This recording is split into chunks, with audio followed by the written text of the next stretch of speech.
Alhamdulillahirabbil alamin. Arrahmanir rahim. Maliki yaumiddin. Iyyaka na'budu wa iyyaka nasta'in. Ihdinas siratal mustaqim.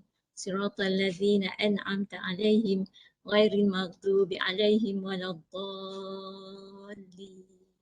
Amin amin ya rabbal alamin. Masuk ni. Jadi Macam cudi ada masuk ni tak boleh. nanti tu cerita di lain tu kena Tok tanya boleh ke Cudin masuk dalam usrah ni? Tok tanya. Dia tengok gambar dia lah. Ya, InsyaAllah. Jadi sama-sama kita sama-samalah memanjatkan kesyukuran setinggi-tinggi kesyukuran kehadrat Allah Subhanahu Taala kerana dengan limpah kurnia dan izin Allah juga maka kita sama-sama dapat berkumpul pada malam ini dalam majlis halaqah keluarga kita dan kita juga tak lupa tujukan salam dan selawat kita kepada junjungan besar kita Nabi Muhammad SAW, kaum keluarga baginda dan para sahabat yang telah banyak berkorban jiwa dan raga mereka demi untuk menegakkan al-Islam sehingga dapat kita sama-sama rasai nikmati kesaat ini insya-Allah. Jadi kita juga tak lupa membaca sikit puji-pujian untuk Allah dengan membaca doa yang ni. Mak nak baca sikit doa lah untuk kita sama-sama aminkan insya-Allah. Okey, subhanaka la nusi sana'an 'alaika anta kama athnaita 'ala nafsika. Falakal hamdu hatta tarda, walakal hamdu idza raditu, walakal hamdu ba'da rida, walakal hamdu qabla rida, walakal hamdu daiman abada. Ya Allah, ya Tuhanku, Engkau Maha Suci, tidak dapat kami hendak menghinggakan puji-pujian kepadamu sebagaimana Engkau sendiri telah memuji akan dirimu. Bagimu segala pujian sebelum Engkau redha, bagimu segala pujian selepas Engkau redha dan bagimu juga segala pujian yang berkekalan buat selama-lamanya. Allahumma Rabbana taqabbal minna salatana wa du'aana wa jami'a ibadatina wa thabbit 'ala al-islami wal iman warham walidina wa amwatal muslimin ajma'in. Ya Allah, ya Tuhan kami, perkenankanlah segala terimalah sembahyang kami ya Allah, terimalah doa kami ya Allah, terimalah semua amal ibadah kami ya Allah, serta tetapkanlah hati kami terhadap agama Islam dan urusan keimanan. Kasihkanlah kedua ibu bapa kami ya Allah serta semua orang Islam yang telah meninggal dunia. Allahumma ya mujibad du'a is-sa'ilin wa ya qabilat ta'ibin wa ya rahimad du'afa wal yatama wal masakin. Allahumma ja'alna minal maqbulin indaka ajma'in. Ya Allah, ya Tuhanku, wahai Tuhan yang memperkenankan segala doa orang yang memohon. Wahai Tuhan yang menerima taubat orang yang bertaubat. Wahai Tuhan yang bersifat belas kasihan terhadap orang-orang fakir miskin dan anak yatim.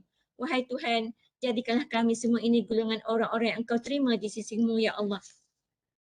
Allahumma inna nas'aluka nafsan mutmainnah tu'minu biliqa'ika wa tarda biqada'ika wa tafna'u bi'ata'ika. Allahumma inna na'udzubika min daqid dunya wa daqil yaumal qiyamah birahmatika ya arhamar rahimin. Ya Allah, kami mohon kepada Engkau akan jiwa yang tenang lagi tenteram, iaitu dengan meyakini bahawa pertemuan dengan Engkau itu tetap akan tiba serta meralai dengan segala ketetapan dan kurniaan Engkau. Ya Allah, kami berlindung dengan Engkau daripada kesempitan hidup di dunia dan pada hari kiamat, dan juga limpahkan rahmat dan belas kasihan Engkau, wahai Tuhan yang Maha Penyayang. Wa sallallahu ala sayyidina Muhammad wa ala alihi wa sahbihi ajma'in. Subhana rabbika rabbil izzati amma yasifun wa salamun alal mursalin walhamdulillahi rabbil alamin. Amin amin ya rabbal alamin. Jadi untuk malam ni insya-Allah kita akan serahkan majlis ini pada Long.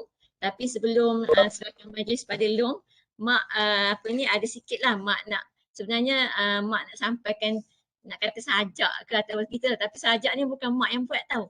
Sajak ni Mak dengar daripada nukilan Ustazah Nurhafizah Musa. Mak, mungkin anak-anak Mak ada pernah come across sajak ni, dia mengenai ayah. Sajak mengenai seorang ayah. Tapi Mak rasa sangat terkesan bila Mak dengar sajak ni, sebab Mak nampak satunya ia ada lebih kurang sama dengan lebih kurang kita punya yang berlaku pada hidup kita, mungkin pada ayah Syafiq juga, mungkin pada ayah Faris juga, apa yang berlaku pada Ustazah Hafizah. Yang pertama, yang keduanya yang ni dulu Mak beritahu. Maknanya Ustazah Hafizah ceritakan bahawa ayah dia dah memang tua, sakit tua dan memang tak boleh uruskan diri lah. Mana anak-anak kena suapkan makan, kena angkat mandikan dia saat-saat sebelum, macam lebih kurang beberapa bulan sebelum meninggal dunia tu. Tapi dia kata anak-anak ni memang pastikan bahawa mereka sentiasa ada di sisi ayah. Sebab ayah dia memang kena dilayan sebegitu. Tapi ayah dia sangat mudah sebab bila anak dia tak tahu 5 orang berapa orang yang ada. Jadi bila kata ayah pergi rumah saya, ayah dia kata okey. Lepas tu B kata okey, ini pula kata ayah datang rumah saya sebab saya jaga ayah, okey. Ayah tak pernah menolak. Mana ayah dia tak pernah pilih kasih lah. Kalau anak-anak, dia pergi je. Anak ajak dia pergi. Anak mana ajak dia pergi, ayah dia. Dan anak-anak memang memastikan sentiasa melayan ayah tu sebab ayah tu kena suap makan, kena salin lampin, kena bawa pergi air semua kan. Tapi dia kata bila ayah dia nak pergi, nak meninggal tu, qadarullah dia kata, memang tak ada anak pun ada kat sebelah ayah. Allah izin masa ayah dia meninggal, tak ada anak pun yang maknanya bila sedar-sedar ayah dah meninggal. Jadi dia rasa bila mak dengar tu mak rasa macam apa yang berlaku pada kita juga yang ayah pergi tanpa kita sempat menghadap dia di waktu dia di atas pelantar kematian. Maknanya dia waktu dia nazak tu kita tak ada. Kan? Walaupun itu dah memang ditakdirkan oleh Allah. Macam ayah kita tak sakit. Maksudnya tak ada sakit pelantar. Pun itu macam kita nampak, oh kemungkinan sebab tu kita tak sempat. Tapi macam Ustazah punya kes, dia kata memang dia orang jaga ayah setiap masa. Tapi dengan takdir Allah dalam jaga setiap masa pun tak ada anak yang ada ketika ayah nazak. Anak sedar-sedar ayah dah meninggal. Tapi mungkin ada orang lain, Allah Alam, orang tak tahu lah mungkin mak dia ke siapa, Allah Alam yang ada di situ. Tapi anak-anak memang seorang pun tak ada. Jadi dengan sebab itu, mereka rasa sangat ralat. Macam Ustazah lah, tak dapat menyantuni ayah ketika ayah saat-saat macam tu. Tapi itu dah takdir tu, dah takdir. Jadi bila kena macam tu maksudnya dia rasa sama macam kita lah. Kita bila kena macam tu kita rasa kita tak sempat santuni abah kita dan mungkin Syafiq juga, dan mungkin Faris juga. Jadi kita rasa macam kita bertekad pada diri kita, ya Allah ya Tuhanku, kita rasa kita nak berbakti pada ayah kita sehingga ke akhir hayat kita, insya-Allah. Itu juga Ustazah rasa. Jadi mak rasa persamaan tu ada. Bila mak dengar dia cakap macam tu mak rasa macam kena je kat mak, kat anak-anak mak kan. Termasuk diri mak lah, bukan makna mak ni suami mak kan. Jadi dengan itu maka dinukilkanlah satu sajak untuk ayah dia, bingkisan untuk ayah dia. Yang pertama itu. Yang keduanya mak terpanggil untuk mak baca sajak Ustazah ni sebab kita buat pengenalan Tarbiyatul Aulad dulu dan kita tengok anak-anak para salaf dihantar kepada para pendidik dari masa ayah-ayah, makna penjaga mereka menyerahkan anak kepada pendidik. Dia memesan kepada para pendidik itu supaya mengajar anak-anaknya Al-Quran, hadis dan antara lain adalah kisah-kisah sejarah Rasulullah SAW dan juga ialah syair-syair kan. Maknanya disebut diajarkan anak-anak syair dan Long ulas lah pada hari itu. Mana ketika itu Long kata bahawa bahasa ni sangat penting dalam kita nak berkomunikasi sesama manusia. Kan, macam mana cara kita nak menyantuni orang lain. Jadi kalau orang yang pandai sastra ni, dia sangat lembut cara dia bercakap. Berbanding dengan orang ahli sains, orang bidang sains ni kadang kita cakap kering. Kita tak dapat nak sampaikan pada manusia lain. Kalau orang sastra ni dia cakap penuh, orang kata berbunga-bunga.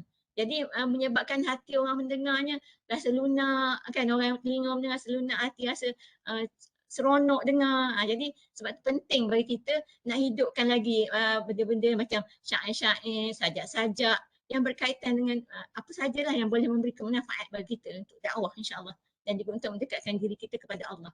Jadi mak harap mungkin mak mula satu yang mak ambil nutilan daripada Ustazah Hafizah Musa, nanti mungkin minggu bila hari turn kita buat Tarbiyatul Aulad mungkin anak-anak siapalah, mungkin ibunya boleh buat sajak ke, jadi kita mulakan dengan satu syair ke, satu sajak ke, satu pantun ke dan anak kita boleh mulakan. Jadi insya-Allah dari situ mungkin kita boleh tanam minat kan, insya-Allah. Yang pendek lah insya-Allah, mungkin tak masa yang lama. Okey. Jadi insya-Allah izinkan mak ya bacakan sajak yang telah dinukilkan oleh Ustazah Hafizah Musa ni. Mungkin cara mak sampaikan tak sama dengan Ustazah, tapi mak harap isinya sampailah kepada orang yang mendengarnya. Ini pasal ayah ya. Ini peranan ayah yang ditulis oleh Ustazah untuk kita sama-sama renung peranan ayah yang hadir dalam hidup kita. Maksudnya seorang ayah yang sangat bertanggungjawab, seorang ayah yang sangat berwibawa, insya-Allah kan. Jadi kita dengar. Okey. Uh, memang ayah tidak mengandungkan kamu, tapi darah ayah mengalir di darahmu dan namanya melekat di namamu. Memang ayah tak melahirkan kamu. Memang ayah tak menyusui kamu. Tapi dari peluh keringatnya lah setiap titisan itu menjadi air susumu. Ayah memang tak menjagamu setiap saat secara fizikal. Tapi tahukah kamu, dalam doanya selalu ada namamu. Dalam pekerjaannya, kamu menjadi semangatnya. Tangisan ayah mungkin tak pernah kau dengar kerana dia ingin selalu terlihat kuat agar engkau tidak ragu untuk berlindung di lengannya dan di dadanya ketika kamu merasai tidak nyaman. Pelukan ayah barangkali tidak sehangat dan seerat ibu. Kerana kecintaan itu dibimbang dia tidak sanggup untuk melepaskan kamu.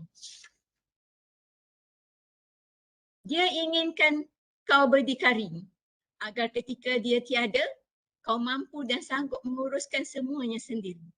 Sebagai ibu, ibu hanya ingin kau tahu, wahai anak, bahawa cinta seorang ayah kepada kamu adalah sama besarnya dengan cinta bonda kepada kamu. Jadi pada diri ayah, terdapat syurga bagimu.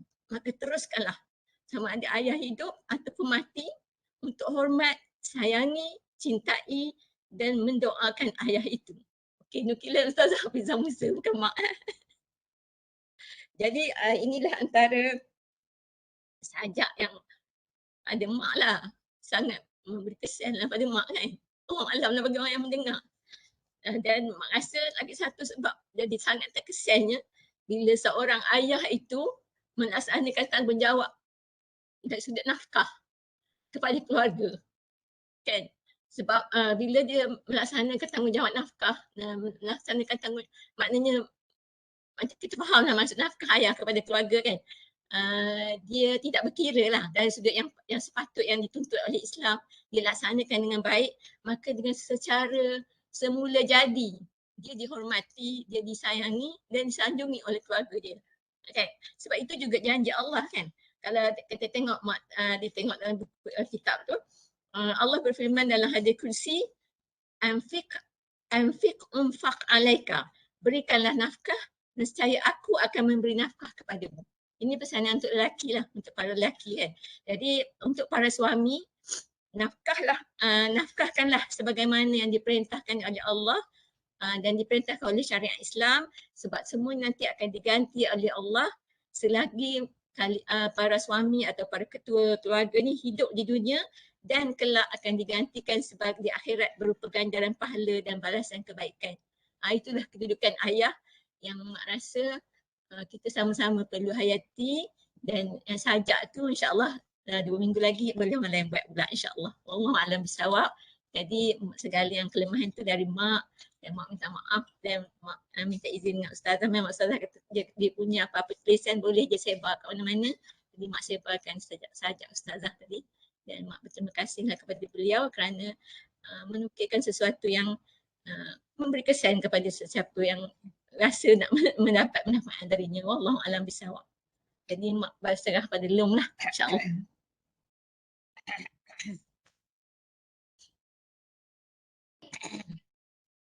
Assalamualaikum warahmatullahi wabarakatuh.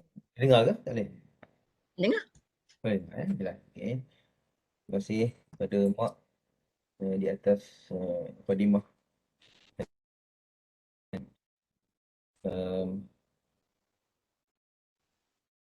bacaan sajak kenal tentang bagaimana jasa seorang ayah tu, dan ianya bagi Long agak bertepatan lah dengan apa yang banyak berlaku dalam kehidupan kita selepas pembagian abah lah. Kita banyak nampak bagaimana apa yang abah lakukan pada semasa hayatnya itu memberi kesan lah pada kehidupan kita, dan kita semua alhamdulillah mampu berdikari lah, berdikari hasil daripada usaha tersebut lah. Cuma dalam kita menghargai apa yang telah Abah usahakan, dalam kita cuba untuk mencontohi apa yang telah Abah tinggalkan, kita kena kembali kepada apa yang telah digariskan oleh Nabi SAW dalam kita berbakti kepada um, bapa kita yang telah pergi.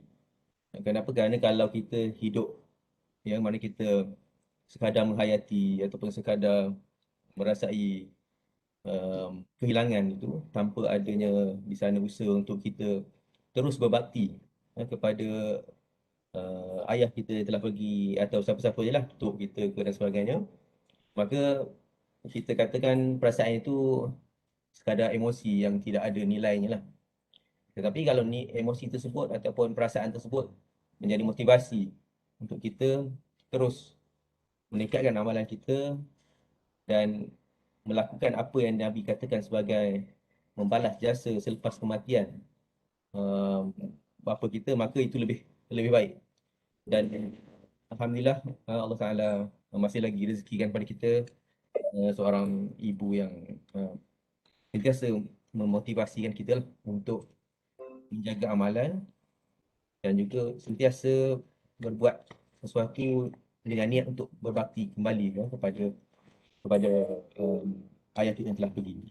Jadi membacakan sikit satu hadis sebelum kita pergi pada hadis yang sambungannya sebenar, iaitu satu hadis dalam kitab Riyadhus Shalihin juga, tapi mungkin lambat lagi kita nak sampai, jadi long bacakan dululah.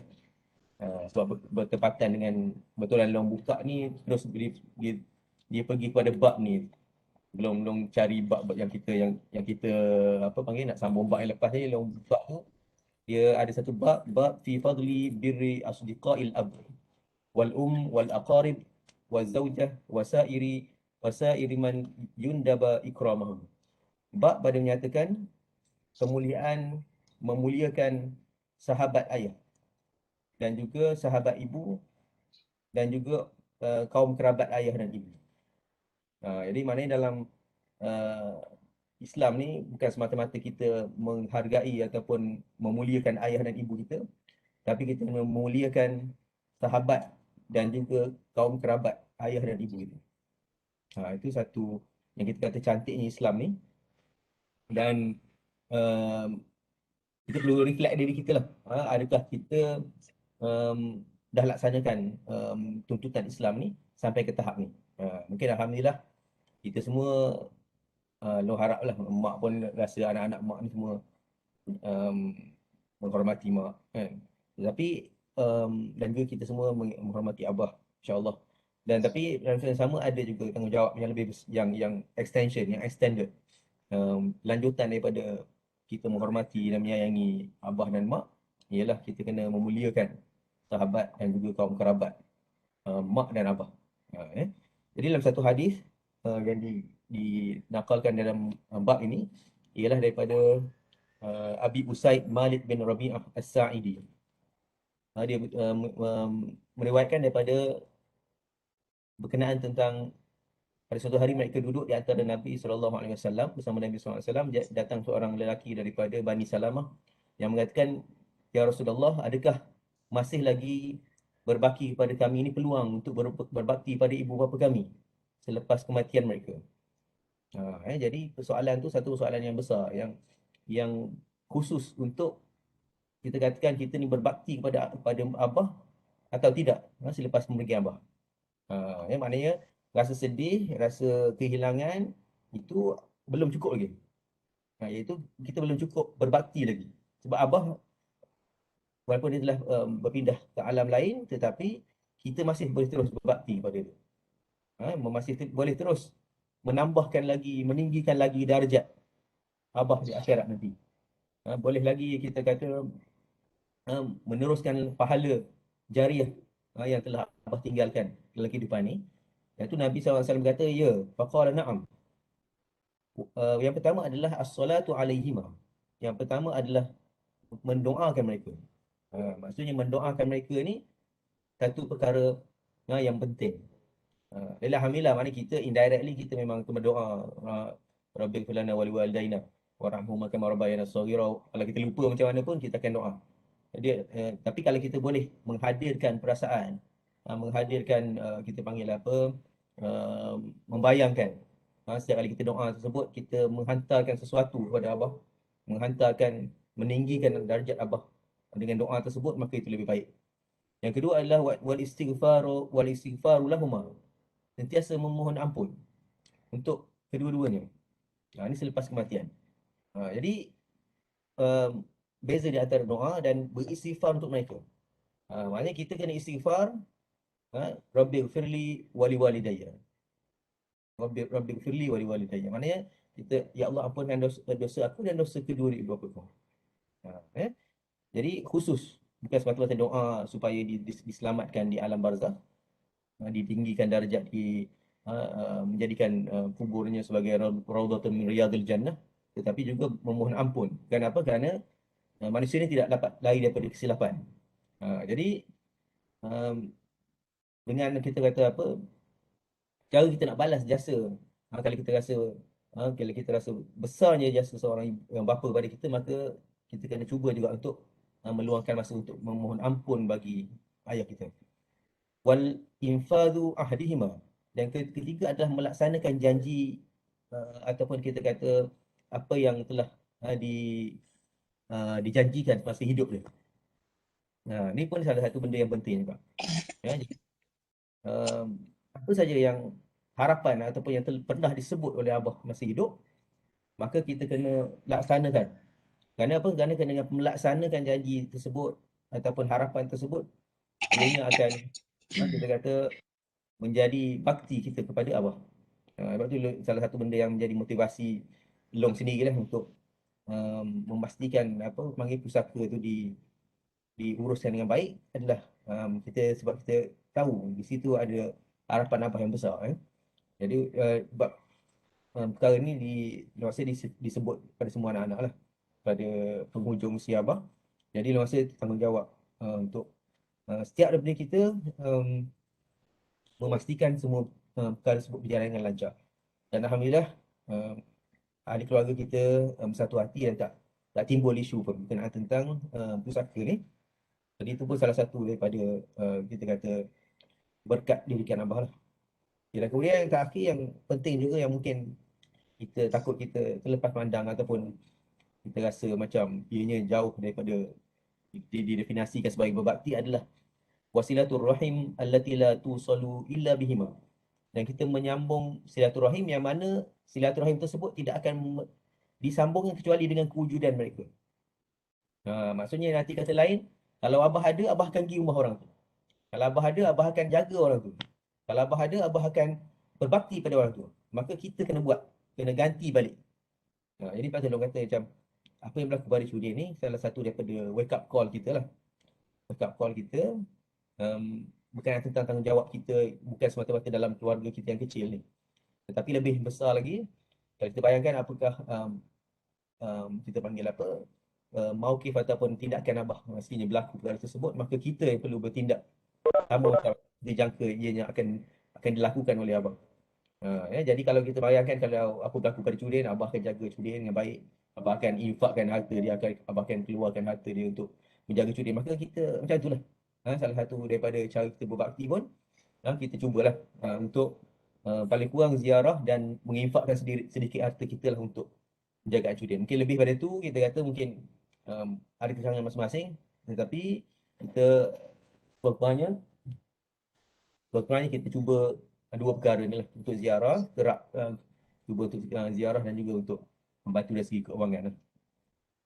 Okay, dan terakhir sekali, wa ikramu sadiqihima, memuliakan sahabat Abah. Ni pun mungkin kita kena fikir jugalah, sahabat-sahabat Abah yang dalam jemaah, maknanya anak-anak sekarang kena pergi.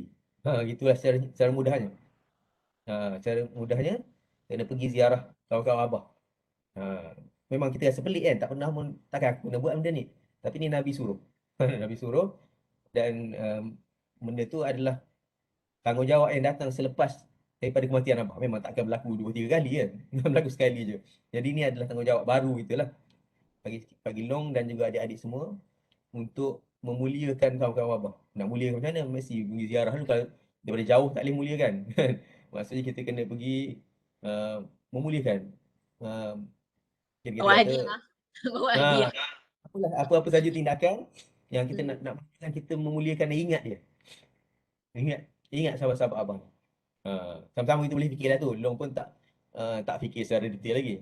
Tapi salah satu benda yang Long fikir adalah kita cuba ziarah lah. Paling kurang mungkin kalau kita rasa paling-paling sibuk pun masa raya sekali setahun tu kita cuba ziarah kawan-kawan abah yang terdekat lah.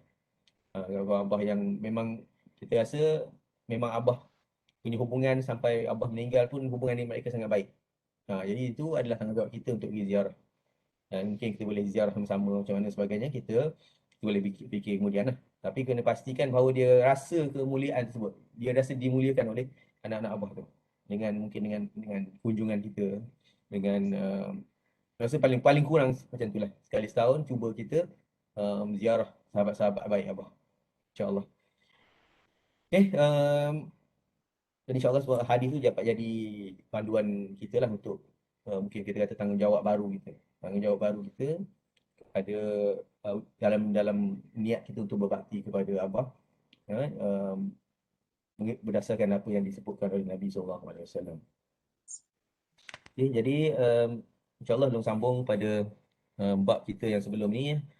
Kalau tak silap Long, kita berhenti pada bab kita sempat habis tu bab fi nahyi al bidah wal muhdatsatil umur.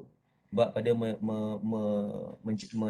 mencegah ataupun melarang daripada melakukan perkara bid'ah dan juga rekaan, mereka-reka suatu di dalam urusan. Pakai tempes. Dalam seterusnya adalah bab iman sanna sunatan hasanah au sayyi'ah. Betul mak? Lu tak berapa sure. Bab 21 kan Long? Bab 20. Hadis 1. Hadis kalau buku mak ni bab 21, hadis 177. Tolong menolong dalam kebaikan dan takwa. Okey. Dah terlepas itu. Okey. Okey. So insyaAllah kita sambung pada bab hadis 178 kan? 177 lah hari ni. Okey, sorry. Dia bab 21 dia start dengan hadis 177 kan? 177 daripada Anas radhiyallahu anhu, betul eh? Lain kot mak ni 177 dari Abdul Rahman Zaid bin Khalid Al-Juhani. Okay. Bismillahirrahmanirrahim. Bab fi ta'awun 'alal birri wat taqwa. Bab pada menyatakan saling bertolong bantu di atas perkara kebaikan dan juga pada ketakwaan. Qala Allah Ta'ala wa ta'awanu 'alal birri wat taqwa wa la ta'awanu 'alal itsmi wal 'udwan. Firman Allah SWT, maka hendaklah kamu saling bertolong-tolongan dalam melakukan perkara yang baik dan juga dalam perkara yang membawa pada ketakwaan. Wala ta'awanu 'alal itsmi wal 'udwan, dan janganlah kamu bertolong bantu di dalam melakukan dosa dan juga dalam melakukan permusuhan. Wa qala ta'ala wal 'asr innal insana lafi khusr illa alladhina amanu wa 'amilus solihat wa tawassaw bil haqqi wa tawassaw bis sabr. Demi masa sesungguhnya manusia semua berada dalam kerugian melainkan orang yang beriman, beramal soleh dan saling berpesan kepada perkara kebenaran dan saling berpesan kepada kesabaran. Qala al-Imam Syafi'i rahimahullah, innan nas fi ghaflah an tadabburi hadhihi surah. Sesungguhnya manusia ni ramai, kata Imam Syafi'i, sesungguhnya manusia ni ramai lupa untuk mentadabbur ayat ini. Walau lam yunazzalullahu ghayra hadhihi surah lakafatin nas. Sekiranya Allah SWT tidak menurunkan surah-surah yang lain, melainkan surah Al-Asr ini, maka sudah memadai bagi manusia. Sebab apa? Sebab kita tengok dalam surah Al-Asr ini cukup lengkap dinyatakan secara ringkas berkenaan tentang tanggungjawab manusia, tugas manusia ini dihantar ke dunia, iaitu untuk untuk beriman, untuk melakukan amal soleh dan kemudian untuk saling mengingat antara satu sama lain berkenaan tentang kebenaran dan juga tentang kesabaran. Jadi besarnya nilai saling mengingati ni. Maksudnya bukan semata-mata kita buat beramal soleh dengan dalam kapasiti individu kita, tetapi juga kita kena saling ingat mengingati di antara satu sama lain berkenaan tentang apa? Yang pertama adalah tentang al-haq, kebenaran. Kalau kita cerita tentang kebenaran ini, maka kebenaran yang paling utama adalah tentang at-tauhid itu sendiri. Tentang kebenaran agama itu sendiri. Eh. Jadi kemudian yang kedua, as-sabr. Dan yang kita katakan as-sabr sini kerana apa? Kerana kita katakan kehidupan dunia ini adalah kehidupan yang penuh dengan ujian, kehidupan yang penuh dengan uh, tanggungjawab. Maka dalam menghadapi ujian, dalam kita nak melaksanakan tanggungjawab, kita memerlukan sifat yang paling utama, iaitu kesabaran. Iaitu sebab itu kalau kita tengok dua perkara ini, al-haq dan as-sabr, adalah perkara yang paling penting, yang perlu kita sentiasa mengingati di antara satu sama lain. Jadi hadis 178 an Abi Abdurrahman Zaid bin Khalid Al-Juhani radhiyallahu anhu qala qala Rasulullah sallallahu alaihi wasallam man jahaza ghaziyan fi sabilillah faqad ghaza. Daripada Abdurrahman Zaid bin Khalid Al-Juhani radhiyallahu anhu mengatakan, meriwayatkan daripada Nabi sallallahu alaihi wasallam, Nabi sallallahu alaihi wasallam bersabda, barang siapa yang menyiapkan bekalan untuk seseorang itu pergi berperang pada jalan Allah Subhanahu taala, faqad ghaza, maka dia dikira mendapat pahala orang yang berperang tersebut. Wa man khalafa ghaziyan fi ahlihi bi khairin faqad ghaza, dan barang siapa yang menjaga keperluan orang yang pergi berperang pada ahlinya yang ditinggalkan dengan kebaikan, maka dia juga dikira sebagai orang yang mendapat pahala daripada orang yang pergi berperang tersebut. Jadi kalau kita tengok dalam hadis ni, bagaimana pahala yang besar yang diperolehi oleh orang yang berperang tersebut. Kalau kita tengok dalam ayat Al-Quran, bab peperangan ni sebenarnya tujuannya adalah untuk menegakkan hak. Jadi sebab itulah kita katakan bahawa peperangan, ruh pada peperangan ini sentiasa berjalan melintasi zaman. Mana tidak, kita boleh katakan bahawa ketika pada zaman sekarang tak ada perang, maka persyariatan peperangan itu telah hilang. Sedangkan kita kata, kalau kita faham tentang jihad dalam Islam ni, sebenarnya disebut oleh Syekh Dr. Yusuf Qaradawi dalam kitabnya Al-Jihad fil Islam, maka apa saja yang kita buat dengan niat untuk meninggikan kalimatullah, maka dia dikira sebagai jihad. Berdasarkan hadis Nabi SAW, man qatala litakunu kalimatullahi hiyal ulia fahuwa fi sabilillah. Barang siapa yang berperang dalam dengan tujuan untuk meninggikan kalimah Allah, maka dia dikira sebagai berperang di jalan Allah Subhanahu Wa Taala. Dan kalau kita tengok orang yang nak berperang, orang yang nak meninggikan kalimah Allah tidak semestinya melalui mata pedang. Kerana pada zaman sekarang, kalau kita tengok peperangan yang berlaku pada yang kita hadapi pada zaman sekarang ni, lebih kepada peperangan yang berbentuk ideologi, peperangan yang berbentuk pemikiran. Kita panggil ghazwul fikri. Maknanya peperangan sekarang ni bukan semata-mata melalui pedang, tetapi melalui menyampaikan ilmu kebenaran, membetulkan kefahaman masyarakat dan mengembalikan masyarakat kepada agama. Itu dikira sebagai salah satu daripada cabang daripada jihad. Jadi kalau kita sebut jihad tu, tak boleh kita sempitkan dengan semata-mata mengangkat senjata. Sekiranya kalau kita silap faham, maka lepas itulah berlaku serpihan daripada orang yang mengaku jemaah Islam ni, akhirnya mereka membawa kepada pembunuhan sebagaimana ISIS kalau kita tengok. Sebab apa? Sebab bagi dia jihad itu mesti menumpahkan darah. Jihad itu mesti mengangkat senjata. Sedangkan jihad, kalau mengikut hadis daripada hadis Nabi SAW tadi, apa saja yang kita lakukan dengan niat untuk meninggikan kalimah Allah, maka dia dikira sebagai jihad fi sabilillah. Dan yang kedua, isu yang berkaitan dengan jihad ni adalah bukan semua orang perlu berjihad. Kalau dalam ayat Quran, Allah Ta'ala berfirman, wa ma kana al-mu'minuna liyanfiru kaffah. Bukanlah semua orang beriman itu perlu pergi berperang semua. Nabi kata dalam ayat Quran kata. Silap surah Al-Anfal. Falaula nafara min kulli firqatin minhum ta'ifatun liyatafaqahu fid din wa liyunziru qaumahum idza raja'u ilaihim la'allahum yahdharun. Nabi kata, kenapa tidak ada satu golongan yang yang tak pergi berperang, tetapi dia menumpukan kepada tafakuh fiddin, kepada memahami agama ini, agar dengan dia memahami agama ini dia dapat liyunziru qaumahu, dia dapat memberi peringatan kepada kaum yang pergi berperang tadi, idza raja'u ilaihim, selepas mereka kembali kepada mereka. Jadi maknanya besarnya, luasnya definisi jihad, dan tanggungjawab jihad mengangkat senjata ini bukanlah tanggungjawab kepada semua, tetapi ada sana tanggungjawab yang sama tinggi dengan jihad, iaitu tanggungjawab ilmu untuk memahami agama ini dengan kefahaman yang sebenar. Dan seterusnya Nabi kata liyunziru qaumahum. Orang yang berilmu tadi dia perlu memberi inzar, memberi peringatan kepada orang yang pergi berjihad tadi, yang tidak ada kesempatan untuk menuntut ilmu. Jadi di sini lagilah kita nampak betapa luasnya konsep jihad tadi. Maknanya Al-Quran sendiri menerangkan bahawa bukan semua orang perlu pergi berjihad. Jadi itu adalah salah satu daripada kefahaman yang kita nak bawa kepada masyarakat, bahawa dengan perjuangan menuntut ilmu itu pun adalah salah satu daripada kita kata satu taraf dengan jihad fisabilillah itu sendiri.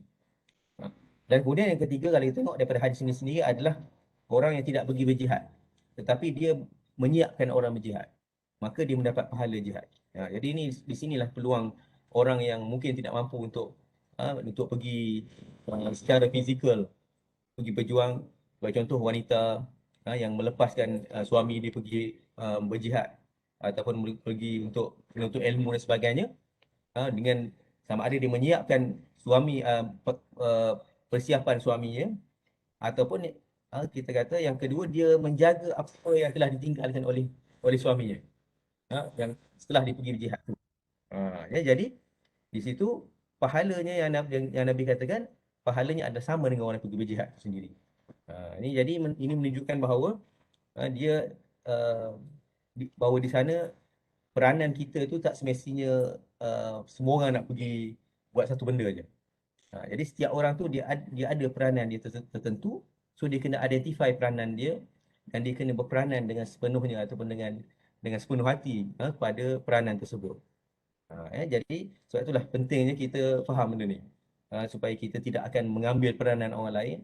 Kita akhirnya akan menyebabkan sistem,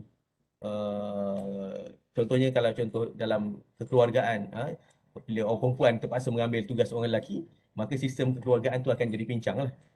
Contohnya kalau isu nafkah, isteri yang kena cari nafkah, perempuan maknanya suami duduk relax di rumah, kat situ kita akan nampak berlaku kepincangan.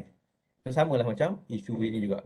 Bila semua orang nak pergi jihad, tak ada orang yang menuntut ilmu. Bila semua orang nak pergi jihad, tak ada orang yang nak menjaga orang yang ditinggalkan oleh orang yang berjihad, maka akan berlaku kebincangan. Jadi Islam ni dia sentiasa menjaga keseimbangan dalam apa-apa juga aspek. Kalau kita tengok sebelum ni hadis ni pun, apa yang Nabi sebut, fa'ati kulli dhi haqqin haqqah. Berikanlah hak bagi setiap orang yang mempunyai hak tersebut, hak-hak mereka. Jadi hak dalam Islam ni berbeza-beza.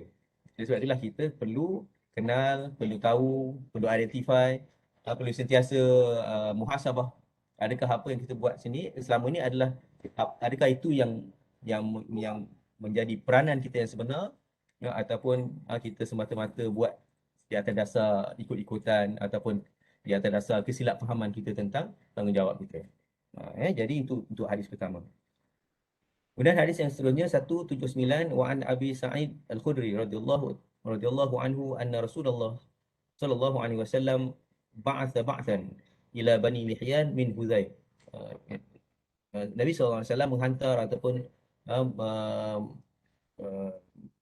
mana menggerakkan satu rombongan daripada Bani Lihyan kepada Bani Lihyan daripada Bani Hudzail. Faqala la yanba'ath min kulli rajulaini ahaduhuma wal ajru bainahuma. Hendaklah daripada setiap seorang lelaki itu, setiap dua orang lelaki seorang pergi. Maknanya nisbahnya macam tu. Separuh je pergi, separuh lagi jangan pergi. Walaupun kita kata peperangan ini satu kefarduan, tetapi dalam nak pergi berperang sendiri pun kena ada lelaki yang tinggal untuk menjaga Madinah ketika itu. Tapi para ulama beritahu ini adalah lebih kepada peperangan yang berbentuk peperangan kecil lah. Bukan peperangan yang utama. Jadi peperangan yang utama hanya dibenarkan orang yang lemah je tinggal. Eh. Dan bagi setiap dua orang lelaki, seorang akan pergi berjihad, seorang lagi akan tinggal. Wal ajru bainahuma.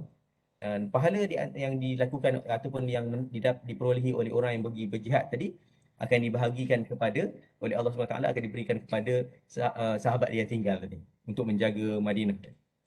Jadi ni sesuai dengan ayat Quran yang long bacakan tadi, bahawa dia perlu tinggal, dia perlu jaga apa yang ditinggalkan, dan dalam sama tanggungjawab dia adalah untuk yatafaqahu fid din, untuk meningkatkan kefahaman dia tentang ilmu agama tadi. Dan juga bila kembalinya orang tadi, rombongan peperangan tadi kepada kaum, maka hendaklah orang yang tinggal tadi menjadi orang yang memberikan peringatan, memberikan pengajaran kepada mereka yang kembali tadi. Yang seterusnya, wa an Ibnu Abbas radhiyallahu anhuma anna Rasulullah sallallahu alaihi wasallam laqiya rakban birrawha. Daripada Ibnu Abbas meriwayatkan Rasulullah sallallahu alaihi wasallam bertemu dengan orang yang berkenderaan di Rawha. Rawha ni ada satu tempat berhampiran dengan Madinah Munawwarah. Faqala manil qaum. Lalu Nabi sallallahu alaihi wasallam kata, kaum apa ni? Jadi mereka kata ni kaum muslimin. Jadi Nabi tak pernah jumpa orang daripada luar Madinah. Dia berkumpul dekat tepi Madinah, dan Nabi tanya siapa ni orang Islam. Dan akhirnya mereka katakan mereka orang Islam lah. Faqalu, mereka tanya Nabi pula, man anta? Dia pun tak kenal Nabi, tapi dia dah Islam. Maknanya dia ni adalah satu kaum yang diislamkan oleh orang lain lah. Jadi Nabi SAW kata, qala Rasulullah, dia kata akulah Rasulullah. Farafa'at ilaihi imra'atun sabiyan faqalat ali hadha hajjun. Lalu diangkat oleh seorang perempuan, seorang kanak-kanak. Lalu Nabi kata, lalu perempuan dia kata, yang budak ni boleh ke pergi haji sekali? Lalu Nabi SAW kata boleh. Walakil ajr. Bagi kamu tu pahala. Maksudnya kalau kita tengok daripada hadis ni, kanak-kanak, apa yang dilakukan, kebaikan dilakukan oleh seorang kanak-kanak itu akan diperolehi oleh orang tuanya ataupun ibu bapa dia. Sebab itulah kita dalam maksudnya kita kena mula mengingatkan anak kita dengan tanggungjawab agama. Kalau kita tengok, bermula daripada umur 7 tahun yang paling penting. Tetapi kalau dalam hadis ni, maknanya lebih kecil daripada 7 tahun sendiri pun, sekiranya dia menyertai ataupun melakukan kebaikan, maka dia mendapat, ibu bapanya mendapat pahala, walaupun dilakukan ketika kecil. Dalam isu ni dia lakukan haji, maka Nabi kata kanak-kanak yang pergi buat haji tu pun dapat pahala juga. Sebab kalau kita bayangkan macam mana, mungkin kanak-kanak tu tak buat rukun haji, tetapi ibu dia sendiri terpaksa membuat satu kerja lebih dengan menjaga anak tersebut. Maka di situ pahalanya menjadi berganda berbanding dengan orang yang pergi mungkin dengan diri dia sendiri, dengan seorang-seorang aja. Jadi dia pergi tu untuk dapat pahala atas apa yang dia lakukan. Jadi sebab itulah kita tak boleh rasa, mungkin kita tak boleh rasa kanak-kanak ni mengganggu kita. Kenapa? Kerana kalau kanak-kanak ni, contoh di masjid lah, kalau kita katakan kanak-kanak ni bermain sana sini kan. Tetapi sebenarnya daripada situlah dia mendapat roh agama tu sendiri. Dari situlah dia belajar solat, dia boleh belajar, dia boleh menghargai ibadah solat secara berjemaah ni. Jadi sebab itulah kita, mungkin kita tak ada masalah, tapi kadang-kadang orang tua-tua, orang yang rasa kanak-kanak ni mengganggu ibadah dia. Walaupun memang mengganggu, memang tak nafikan kanak-kanak ni memang mengganggu. Tetapi kalau kita kata nak mencorakkan kanak-kanak tersebut, kita perlu dedahkan kepada ibadah. Sebagai contoh dalam ni, contoh dia pergi haji pun dia bawa. Tapi mungkin long pun tak sanggup, nanti kalau pergi haji ni kena tinggal juga. Udah dengan hari dengan mak. Okay. So maksudnya sebab dia kat situ kita katakan ada pahala yang lebih bagi orang yang membawa kanak-kanak menyertai ibadah dia. Okay. Kemudian yang seterusnya 181, wa an Abi Musa al-Ash'ari radhiyallahu anhu an Nabi sallallahu alaihi wasallam anhu qala al-muslimul amin alladhi yunaffadhu ma umira bih. Seorang penjaga gudang yang muslim yang amanah. Ataupun penjaga harta yang muslim yang amanah. Alladhi yunaffadhu ma umira bihi. Yang mana melaksanakan apa yang disuruhkan kepada mereka. Fayu'tihi kamilan. Mana dijaga dengan penuh amanah harta tersebut, kemudian dikembalikan balik dalam keadaan sempurna, muwaffaron. Dalam keadaan kalau kita berkata waffaron ni mungkin maknanya dengan nilai yang lebih. Tayyibatan bihi nafsuhu. Dalam keadaan dia rasa dengan jiwa yang bersih. Fayadfa'uhu ila alladhi umira lahu bihi, dan dikembalikan ataupun diberikan seluruhnya diberikan harta tersebut kepada orang yang berhak ataupun yang disuruh oleh penjaga harta tersebut, ahadul mutasaddiqain. Maka dia termasuk dalam salah seorang yang mendapat pahala bersedekah tadi. Maknanya pahala tadi dia jaga, kita panggil apa, dia jaga harta tersebut walaupun bukan harta dia, tetapi kemudian harta yang dijaga tu diberikan kembali, berikan ataupun diinfakkan. Maka ketika itu seolah-olah dia bersedekah. Sedangkan dia hanya menjaga. Sedangkan dia hanya menjaga amanah tersebut. Tanpa mengeluarkan duit dia langsung. Tetapi dia dikira sebagai salah seorang yang bersedekah berkenaan tentang harta tersebut. Okey. Jadi itulah yang kita boleh simpulkan dalam hadis ini adalah bagaimana perlunya kita bertaawun ataupun pentingnya kita untuk saling bertolong bantu di dalam melakukan kebaikan. Kalau kita tengok kebaikan yang disebutkan tadi, sama ada kebaikan tersebut nampak bukanlah satu kita panggil apa, peranan utama. Contohnya orang pergi berjihad. Tetapi kita bantu untuk orang lain pergi berjihad. Kita bantu untuk orang lain melakukan kebaikan, maka kita mendapat pahala yang sama. Ataupun kita bantu, contohnya kita bantu orang lain untuk menjaga harta dia. Dan dengan kita jaga harta dia tersebut, harta dia kita kata berkembang, harta dia terjaga dan dia boleh menginfakkan kepada tempat lain, maka kita termasuk di kalangan orang yang menjaga harta, orang yang bersedekah ataupun yang menginfakkan harta tersebut. Okay. Jadi seterusnya hadis yang berkenaan tentang bab fin nasihat, bab pada nasihat. Jadi dalam bab nasihat ni pun sama. Kalau kita tengok dia berkait rapat dengan bab at-ta'awun tadi. Maksudnya dalam surah Al-Asr tadi, maka kalau kita tengok ada watawasau bil haqq, tawasau bis sabr. Mana kita saling menasihati, saling mengingatkan berkenaan pertama tentang kebenaran dan kemudian kedua tentang kesabaran. Maka dalam bab seterusnya khusus adalah berkenaan tentang bab nasihat. Qala Allah Ta'ala innamal mu'minuna ikhwatun fa aslihu baina akhawaykum. Firman Allah SWT dalam surah Al-Hujurat, sesungguhnya mukmin itu bersaudara, maka hendaklah kamu perbaiki di antara persaudaraan mereka. Wa qala ta'ala ikhbaran an Nuh, dan Allah SWT juga menyatakan dalam Al-Quran berkenaan tentang sifat Nabi Nuh, wa ansahu lakum. Dia sifat Nabi Nuh ni dia aku menasihati kamu. Maksudnya Nabi Nuh, kalau kita tengok bagaimana kesusahan Nabi Nuh ini untuk berhadapan dengan kaum dia selama 950 tahun, maka tugas dia adalah nasihat. Nasihat, tapi tak diendahkan. Sorry, ini Nabi Nuh, kan Nabi Nuh. Itu Nabi Yunus yang kena itu kan. Itu pun sama. Maknanya kalau kita tengok mereka menasihati kaum dia, dan mereka ditolak, mereka dikeji, mereka didustakan dan sebagainya, tetapi mereka terus menasihati. Jadi sebab itu kita katakan bahawa nasihat ini adalah salah satu kerja menasihati ini adalah kerjaan Nabi, Nabi-Nabi dan Rasul. Sebab itu pentingnya adanya nasihat dalam agama ni. Dan dalam Islam ni perkara yang menyebabkan terjaganya agama ini adalah nasihat.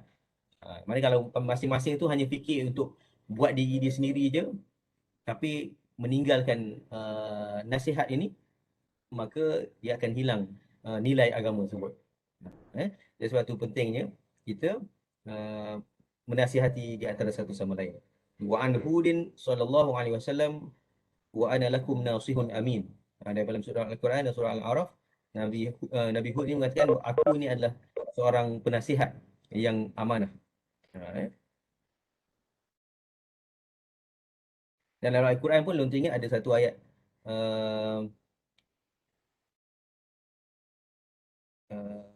dan ayat dia kata wa idh qalat ummatun minhum lima ta'idhuna qauman illahu muhlikuhum aw mu'adzibuhum 'adzaban syadida qalu ma'dziratan ila rabbikum.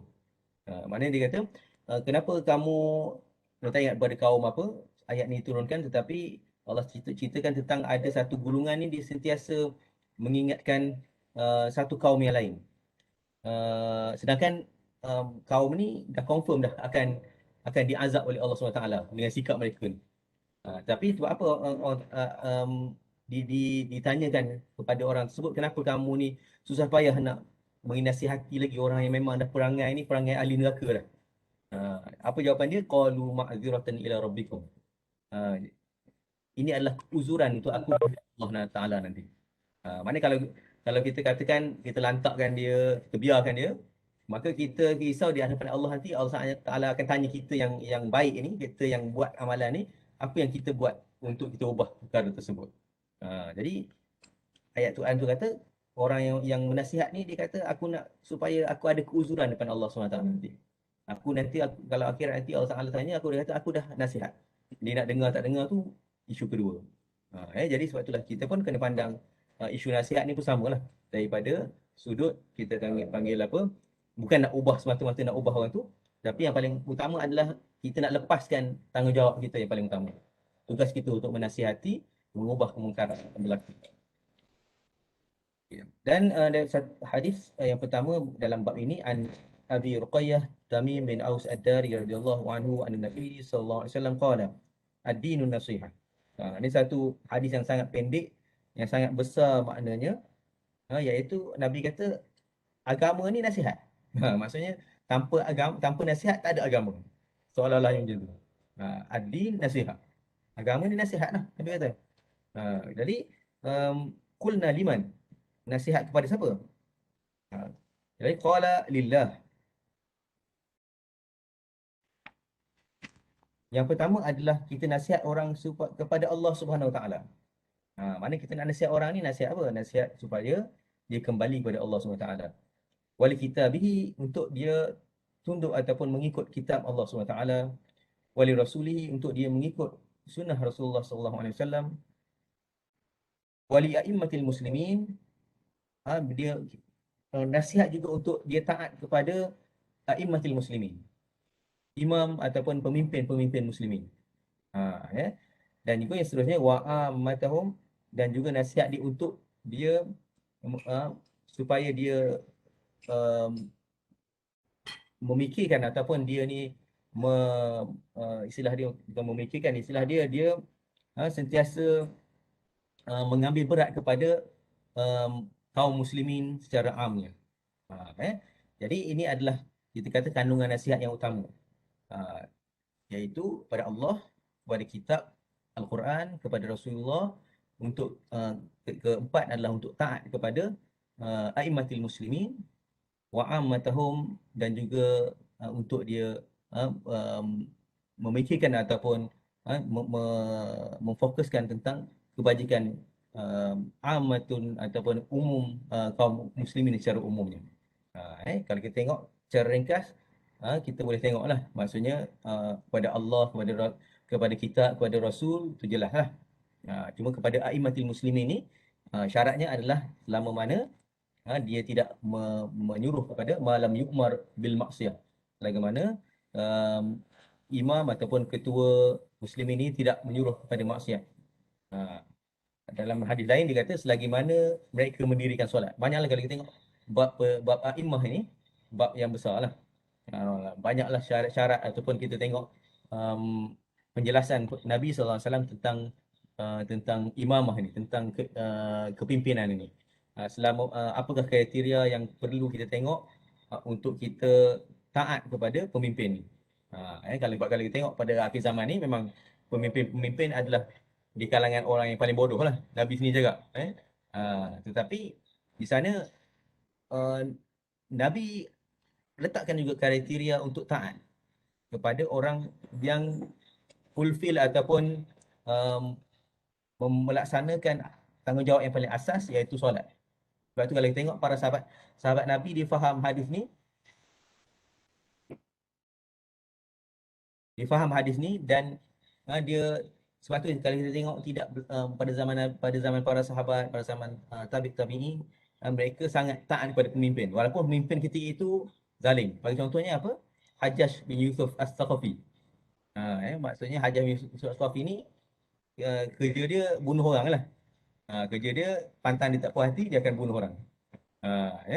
Tetapi disebabkan Hajjaj bin Yusuf As-Saqafi ini naik dengan sokongan ataupun daripada kaum muslimin sendiri, maka ketika itu kita tengok tidak berlaku, kita panggil istilahnya cubaan untuk menggulingkan dia.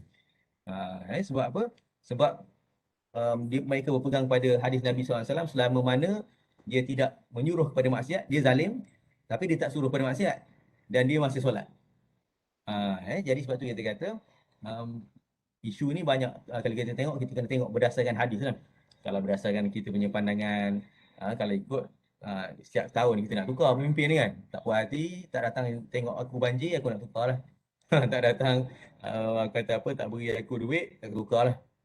Jadi kita punya kriteria tu terlampau, kita panggil apa, terlampau loose lah, ataupun terlampau tidak tetap. Jadi prinsip dalam Nabi SAW, selama mana dia menjaga solat, selama mana dia menjaga, dia tidak menyuruh kepada kezaliman walaupun dia sendiri zalim, maka kita perlu kita tidak boleh kita panggil apa, menjatuhkan dia.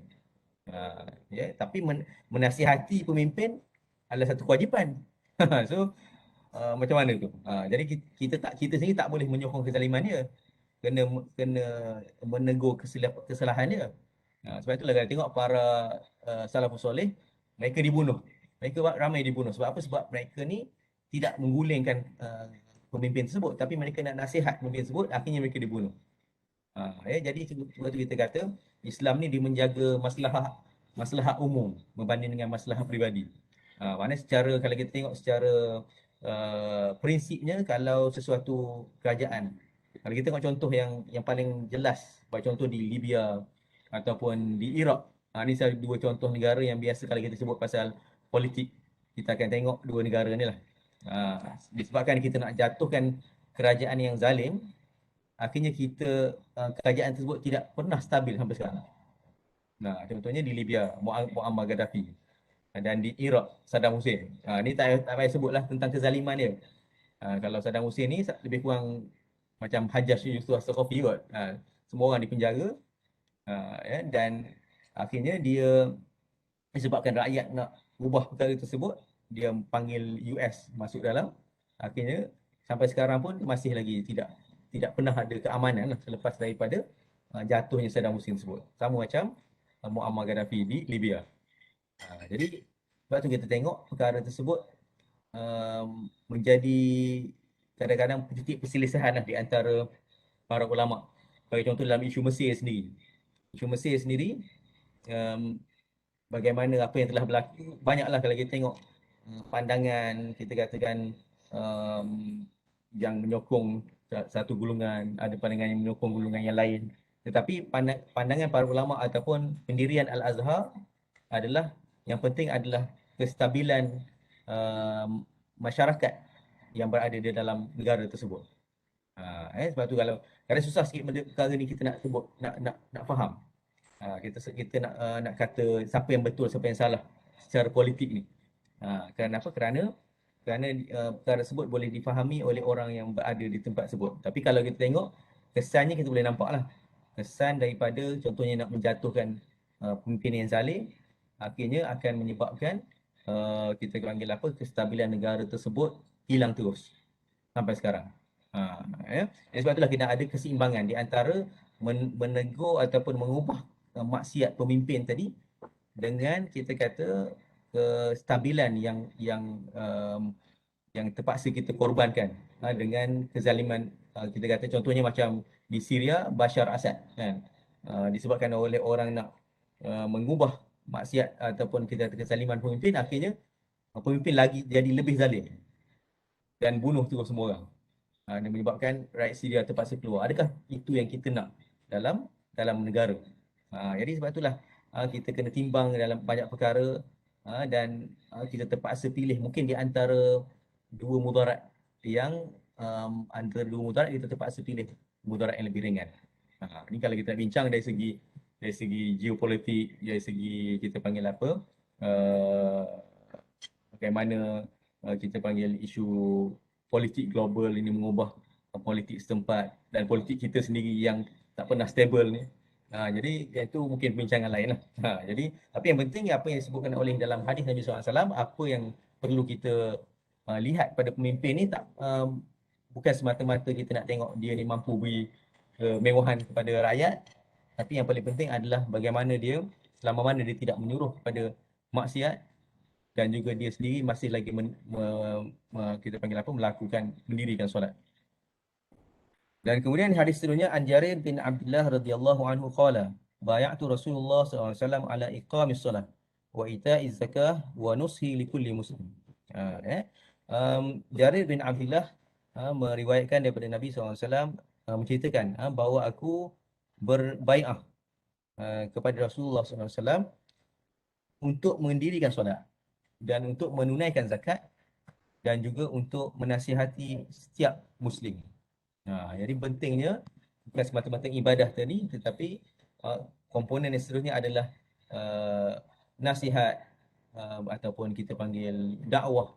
Yang kalau kita sebut nasihat ni sebenarnya dia di sini adalah komponen utama kepada dakwah lah. Yang kita sebutkan sebagai maknanya tujuan kita buat majlis macam ni, tujuan kita buat usrah, tujuan kita buat majlis taklim, tujuan kita buat kita panggil apa, majlis tazkirah dan sebagainya adalah dalam kerangka untuk kita melaksanakan perintah Nabi SAW supaya kita saling menasihati ni.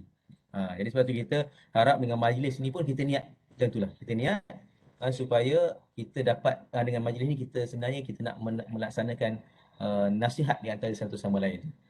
Jadi bila kita sebut nasihat ni, banyaklah dia punya kalau di-elaborate ataupun diterangkan lebih lanjut bagaimana nasihat ini, orang yang menasihati dan orang yang dinasihati apa yang perlu ada. Tapi kalau kita sebutkan jadi mungkin boleh kita sebut dalam tarbiyatul aulad nantilah kot. Apakah ciri-ciri untuk menjadi orang yang menasihati. Secara ringkasnya, pertama kita tak boleh menunggu kita ni perfect lah. Biasa halangan kita yang pertama kita rasa kita nak tunggu kita buat, kita nak tunggu kita perfect ataupun kita sempurna dulu baru kita nak nasihat. Kalau kita rasa aku pun tak sempurna buat apa kena nasihat. Sedangkan dalam Islam bukan macam tu. Dalam Islam nasihat buat tu satu perkara, nasihat tu satu perkara yang lain. Tetapi dalam sama tak boleh dan kita semata-mata nasihat tapi tak pernah ada dalam niat dalam hati kita untuk buat perkara tersebut. Maksudnya kita nasihat orang untuk contohnya untuk puasa sunat, kita nasihat orang untuk jaga qiyamul-lail, tapi dalam hati kita aku pun memang tak akan buat pun. Jadi itu yang termasuk dalam ayat Allah SWT yang Allah Taala kata ya ayyuhallazina amanu lima taquluna ma la taf'alun. Wahai orang beriman, jangan kamu mengatakan apa yang kamu tak lakukan. Kabura maqtan indallahi an taqulu ma la taf'alun. Besarnya murka Allah kalau kamu cakap apa yang kamu tak buat. Kamu nasihat, kamu suruh orang buat baik. Dalam ayat lain Allah Taala kata at-ta'muruna an-nasa bil birri wa tansawna anfusakum. Adakah kamu nak suruh orang lain buat baik tapi kamu lupa nak buat baik? Tapi kalau kita nak nasihat orang lain, kita belum mampu buat, tak ada masalah. Tapi sentiasa kena ada niat untuk supaya Allah Taala memudahkan kita untuk kita buat perkara tersebut. Jangan sampai dihalang oleh sebab kita tak buat, aku tak nak cakap apa-apa lah. Aku pun tak baik sangat, nak nasihat apa. Itu semua adalah tipu daya syaitan. Nasihat perlu berjalan, ibadah yang kita tak mampu buat tadi, kena cuba untuk buat. Puasa sunat, qiyamul-lail, long tak mampu kan. Tetapi adakah kita tak perlu sebut langsung perkara tersebut sebab aku tak mampu, tak nak sebut lah. Sembahyang Jumaat pun kadang-kadang kita terlepas, tak nak sebut lah sembahyang Jumaat. sedekah pun aku tak nak sedekah sangat, tak payah sebutlah sedekah. Dalam apa benda yang sebut tak tahu. Padahal tak ada benda kita nasihat orang sebab aku pun tak buat sangat. Tak boleh macam tu. Sebab tu kita kata nasihat ni dalam hati kita, pertama kita jangan rasakan orang yang kita nasihati tu lebih rendah daripada kita. Setengah orang dia rasa, oh, salah satu adab dia lah ni yang sebut ni adalah adab-adab dalam kita nasihat. Kita tak boleh rasa pertama aku tak akan buat benda tu, aku tak nak buat benda tu, aku cuma nak cakap je. Itu satu. Kemudian yang kedua, kita tak boleh memandang rendah orang yang kita nasihati. Mana jangan kita nasihat orang tu sebab kita rasa dia ni tak buat, dia ni teruk sangat, dia ni kata apa, ahli maksiat, aku lebih baik maka aku layak untuk nasihat. Itu salah satu adab yang perlu kita jaga juga. Kenapa? Kerana kita kena ingat ayat Allah Ta'ala kata, fala tuzakku anfusakum. Jangan kamu merasakan diri kamu ni suci. Jangan kamu kita rasa, aku ni dah layak untuk nasihat ni sebab aku banyak sangat ibadat ni. Aku ni kaki masjid, aku ni baca Quran, kata setiap hari, tahajud, alhamdulillah tak pernah tinggal. So aku layak nasihat. Itu tak boleh. Kita rasa kita nasihat ni sebab kita dah berada pada makam tertentu, itu pun tak boleh. Jadi dia kena seimbang. Di antara kita nasihat ni, jangan kita rasa kita nasihat tu sebab kita dah sampai pada makam tertentu, dan jangan kita tak nasihat sebab kita tak mampu buat lagi. Sebenarnya kita nasihat je lah. Nasihat je lah. Apa yang Nabi nasihat, kita sampaikan. Kita sampaikan atas dasar yang Nabi kata, balighu anni walau ayah. Tujuan kita nak sampaikan. Nabi kata macam ni. Aku tak mampu buat lagi, dan insya-Allah sama-sama kita doa untuk kita boleh buat. Tapi saya nak sampaikan di atas dasar Nabi, ini adalah amanah yang ditinggalkan oleh Nabi SAW untuk kita sampaikan kepada orang ramai. Kemudian seterusnya, Anas radhiyallahu anhu an Nabi sallallahu alaihi wasallam qala la yu'minu ahadukum hatta yuhibba li akhihi ma yuhibbu li nafsihi. Ni sesuai dengan adab kita panggil nasihat tadi. Iaitu daripada Anas radhiyallahu anhu meriwayatkan daripada Nabi sallallahu alaihi wasallam, tidak beriman seseorang daripada kamu ataupun tidak mencapai tahap keimanan yang sebenar seseorang daripada kamu sehinggalah dia menyukai kepada saudara dia apa yang disukai untuk diri dia. Jadi ini adalah adab batin kita. Kalau kita nak nasihat, kita nak dia berubah tu sebab kita sayangkan dia. Kita nak dia berubah tu sebab kita suka kalau perkara tersebut kita boleh buat, kita nak dibuat juga. Bukan sebab aku buat ni, aku nasihat ni sebab aku tengok kau ni teruk sangat lah. Aku tengok kau ni memang macam ahli neraka dah aku nampak ni. Tu tak ada harapan. Dan langsung juga aku akan nasihat kau. Tak boleh macam tu. Mana kita nasihat atas dasar kita sayang dia. Kita nasihat atas dasar kita nak kebaikan yang kita dapat diperolehi oleh saudara kita. Jadi sebab itulah dimasukkan dalam Imam Nawawi, dimasukkan dalam bab nasihat ni. Sebab apa? Supaya jiwa kita sentiasa berada pada landasan yang betul semasa kita nasihat orang lain. Bukan sebab kita rasa kita hebat, bukan sebab kita rasa kita lebih tinggi darjat daripada mereka yang kita nasihati tadi. Jadi nasihat dalam laksanakan nasihat ni perlu ada adab ataupun perlu ada kita panggil jiwa yang sebenar sebelum kita boleh sampaikan kepada orang lain. Tapi jangan disebabkan oleh kita tak rasa benda tersebut, kita tak menasihati di antara satu sama lain. Jadi macam kita kata istilahnya solat dan khusyuk. Adakah kita nak tunggu khusyuk baru kita nak solat? Ataupun kalau kita tak khusyuk tak nak solat? Macam itulah. Jadi tak khusyuk pun kita solat. Dalam masa yang sama, kita usaha untuk dapat khusyuk dalam solat tu. Mungkin rakaat pertama tak khusyuk, rakaat kedua khusyuk sekejap, rakaat ketiga tak khusyuk, keempat hujung-hujung baru khusyuk. Jadi itu yang kita kata rezeki kita lah dalam solat tu. Dalam nasihat pun, menasihati pun sama.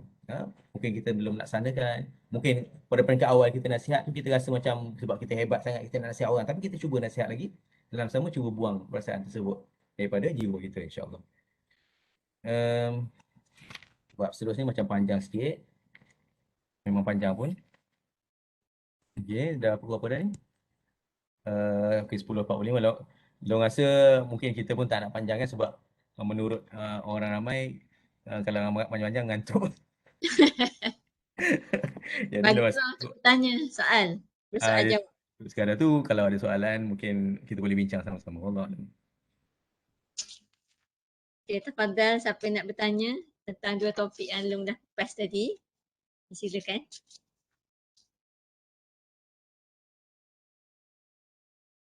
Macam mana Long kalau contohnya kita tak dapat kita nak nasihat orang tu, seseorang lah kita nak nasihat, tapi kita rasa dengan menasihati tu nanti kita rasa menyebabkan dia lari jauh dari kita. Maksudnya dia bukan makin rapat tapi dia makin renggang dengan kita. Jadi kita nak jaga silaturahim. Jadi nak nasihat tu macam amat lama, ambil masa berbulan-bulan contohnya. Padahal benda tu patut urgent beritahu masa tu. Tapi fikir aku cakap ni gini pula, gitu pula, gitu pula. Jadi macam mana tu? Kat situasi macam tu apa yang patut kita buat sebenarnya? And the best thing. Dia kalau kita tengok dalam nasihat dalam mengubah kemungkaran lah, mungkin kita kata lebih kita luaskan konsep menasihati itu untuk mengubah kemungkaran. Para ulama letak jangan dengan kita nak mengubah satu kemungkaran membawa kepada kemungkaran yang lain. Contohnya kita nak tegur orang tu dalam keadaan kita kenal lah dia ni seorang yang ego tinggi. Kita nak tegur tentang satu perkara, akhirnya dia menolak. Bukan setakat tolak nasihat kita, tolak agama terus. Contoh yang lain, ini berdasarkan ayat Quran lah. Kalau kita nak mengubah sesuatu hatta dalam perkara akidah sendiri pun. Allah Ta'ala dalam ayat Quran kata, وَلَا تَسُبُّوا الَّذِينَ يَدْعُونَ مِن دُونِ اللَّهِ فَيَسُبُّوا اللَّهَ عَدْوًا بِغَيْرِ عِلْمٍ. Jangan kamu mencaci sembahan selain daripada Allah. Kerana nanti orang tersebut akan mencaci Allah. Jadi kalau kat situ kita boleh buat kaedah bahawa dalam kita nak mengubah satu kemungkaran, kita tahu tadi kemungkaran syirik tadi kemungkaran besar. Tetapi jangan sampai dalam kita nak ubah kesyirikan tadi, orang tadi mencaci Allah pula. Jadi samalah kita dalam kita nak ubah kemungkaran, kalau kita rasa orang ni memang jenis mudah terasa dan kita adalah orang yang dia nak susah nak terima nasihat, maka mungkin kita terpaksa divert kepada orang lain kan. Maknanya kalau kita tahu, kalau kita sebut, memang confirm dia akan putuskan silaturahim dengan kita contohnya. Maka kita ketika itu kita kena terus nasihat, tetapi kita cuba dengan teknik yang lain melalui orang yang dia hormat contohnya. Melalui orang yang dia takkan putuskan silaturahim contohnya. Contohnya kalau macam ataupun kita kata mungkin sebab tu salah satu lagi adalah dengan kita panggil menasihati dalam keadaan sembunyi ataupun dalam keadaan seorang. Mana kita tak menasihati seorang itu secara berdepan. Lu tak ingat ada hadis dia yang lafaznya macam mana, tapi Nabi kata barang siapa yang menasihati seorang itu di khalayak ramai, maka dia bukan menasihati orang tu. Mana dia akan menyebabkan orang tu akan menolak nasihat tersebut. Itu salah satu contoh yang Nabi sebutlah. Jadi tu kita kata seni dalam menasihati. Tapi jangan nak berseni sampai tak nasihat. Jadi itulah maknanya dia seimbang di antara satu sama lain.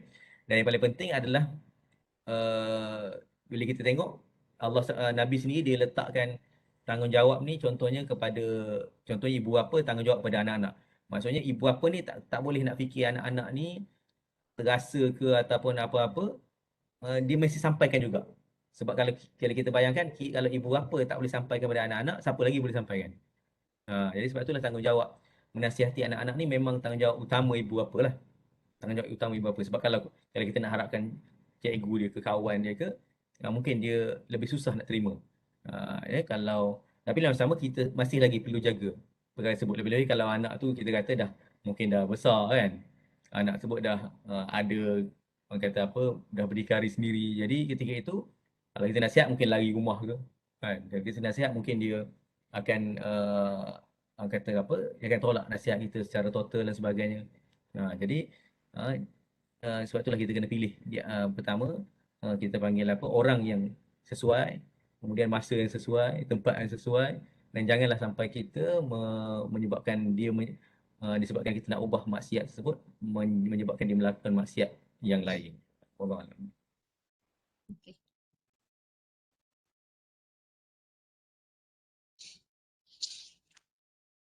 Ada lagi soalan? Bagi nama boleh?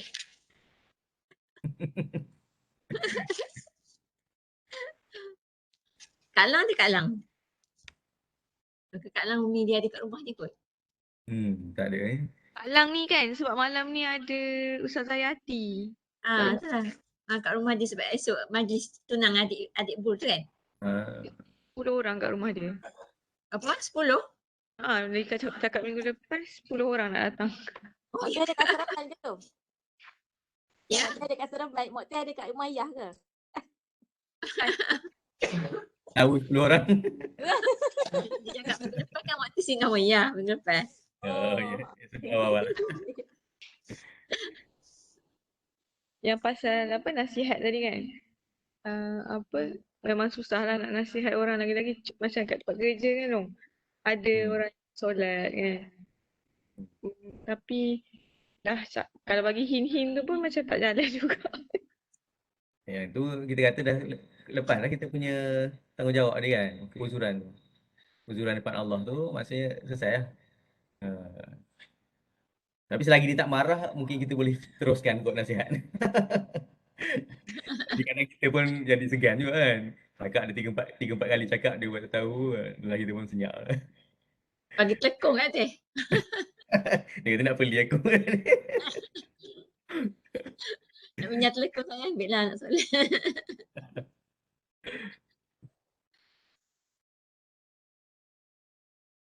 Sebab ada kes mak tu pernah kat across orang tak solat ni macam tu lah mak tengok tak solat tu mak bagi telekong kan.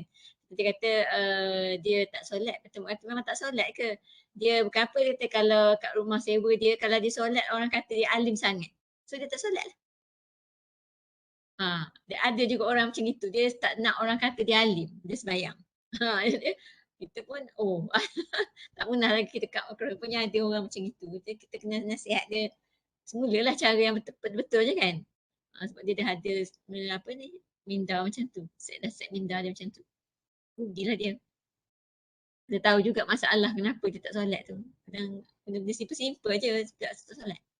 Tapi kadang-kadang dia orang rasa macam tak ada beza pun kot solat dengan tak solat agaknya. Mungkin juga. Tak ada kesan je solat pun sama je. Solat ke tak solat. Maklum kan. Masing-masing tu adalah dia punya argument dia menyebabkan dia bertindak macam tu. Dia rasa berat solat tu.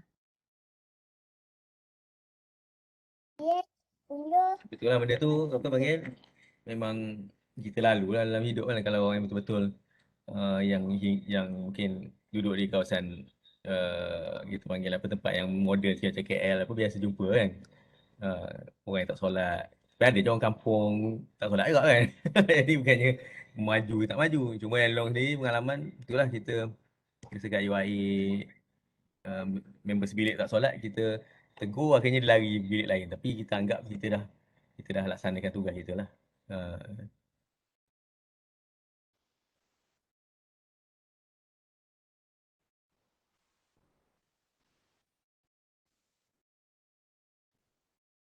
Okay, sesi soal jawab masih dibuka. Kakak. Buat nasihat. Kakak pernah itulah yang nak share. Tak tahu orang lain tahu ke tak tapi cakap je kan. Apa yang dua saudara tu ada hadis kan? Okay. Hadis. Yang dua saudara tu. Yang dua saudara tu seorang dia memang tak buat amal ibadah lah. Yahudi tu. Dia memang tak buat amal ibadah. Seorang ni dia memang beribadah dia Yahudi. Saudara. Kawan. Kawan. Saudara dia. Lepas tu dia cakap yang selalu beribadah ni dia cakap dekat seorang lagi tu dia kata kau ni memang tak akan masuk syurga dia kata macam tu. Lepas tu sebab tak buat amal kebaikan, asyik buat jahat semua tu kan. Lepas tu kawan dia masih lagi buat tak buat kebaikan lah. Lepas tu akhirnya bila dua-dua dah mati dia yang tak buat kebaikan tu yang masuk syurga. Yang sentiasa buat amal ibadah tu dia masuk neraka sebab dia macam lo kata tadi kan kita jangan mendahului Tuhan. Kita jangan nak kata tak boleh nasihat orang tu sebab orang tu jahat macam tu kan. Kita nasihat dia sebab kita sayangkan dia macam tu. Jangan kita buat benda-benda menyakitkan hati sebab Ustaz selalu kata jangan dengan manusia ni sangat bahayalah kalau tak jaga kan, tak jaga hubungan tu, tak jaga hati tu dia boleh masuk syurga tu sebab rahmat Allah bukan sebab amal ibadah.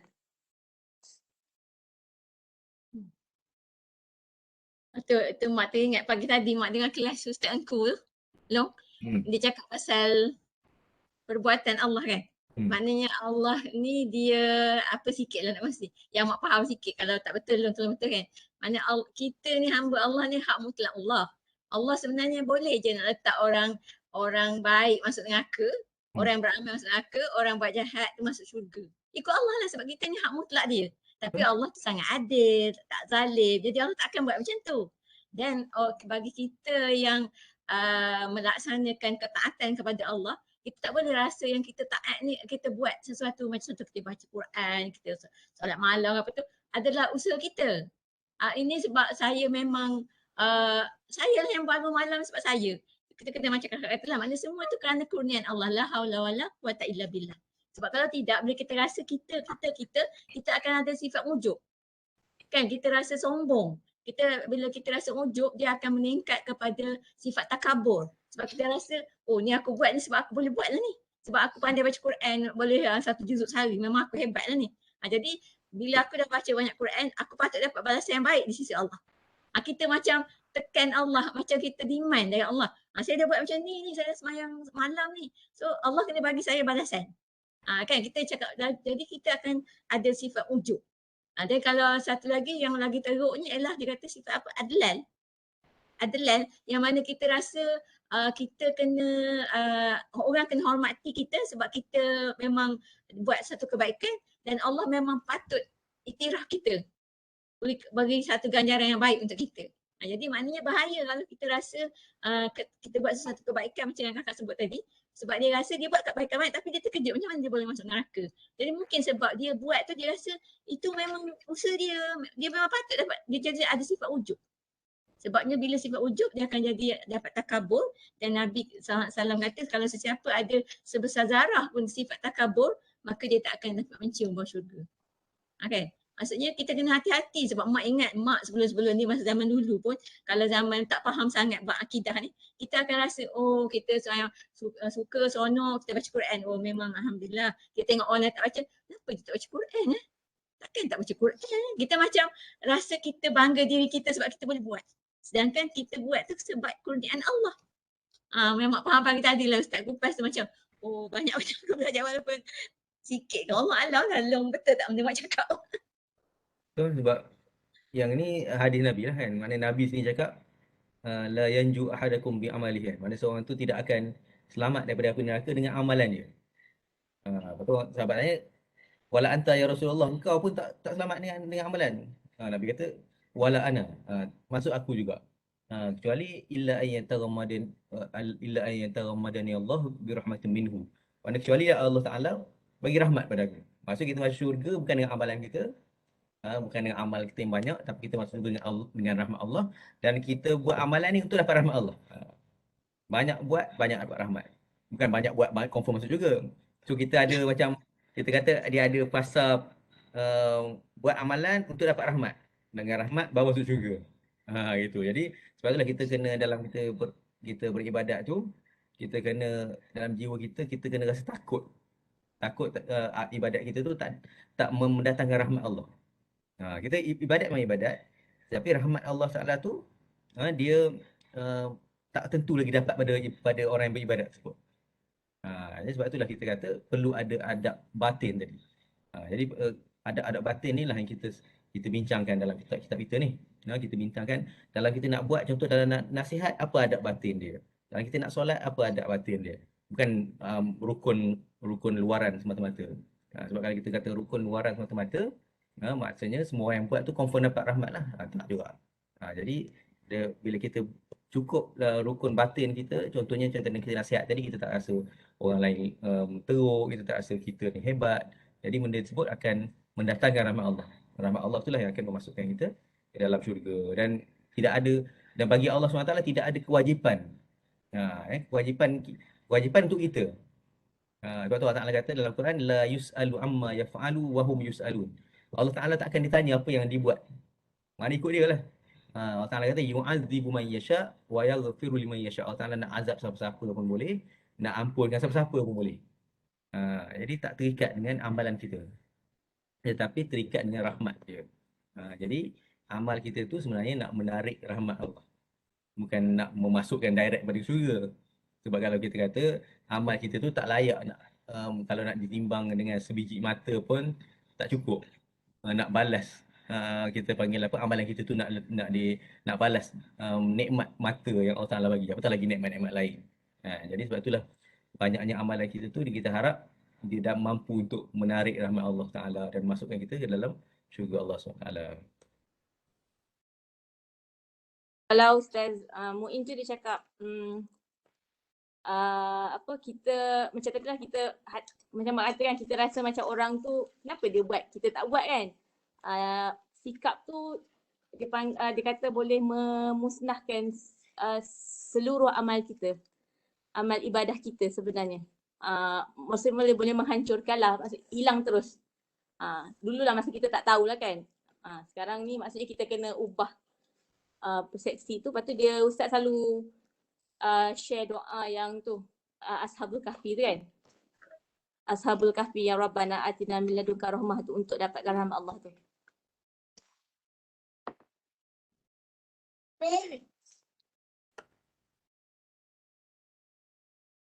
Kadang dalam amalan harian kita pun kita kena jaga juga contoh kata-kata kita kan. Kata-kata kita contoh respon pada isu semasa pun. Kita kata teruknya masyarakat sekarang. Contohnya kata-kata itu bahaya sebenarnya. Boleh menyebabkan kita masuk neraka. Sebab apa? Sebab Nabi kata man qala ahlakan nas fa huwa ahlakuhum.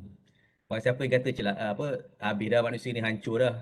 Nabi kata orang cakap tu yang hancur. Sebab itu kita tak boleh nak judge apa yang berlaku. Kita boleh cuba ubah, tapi jangan kita rasa macam hancur dah, aku je yang selamat. Kita teruk dah manusia sekarang, aku je yang hebat, yang jaga amalan, aku je yang faham, aku je yang tahu contohnya. Jadi kita kena jaga benda tu walaupun bukan nak isu semasa. Contohnya lah isu sekarang ni kan, macam-macam isu lah kan. Orang tahu tak tahu je lah, maknanya isu mak tahu isu apa? Doktor.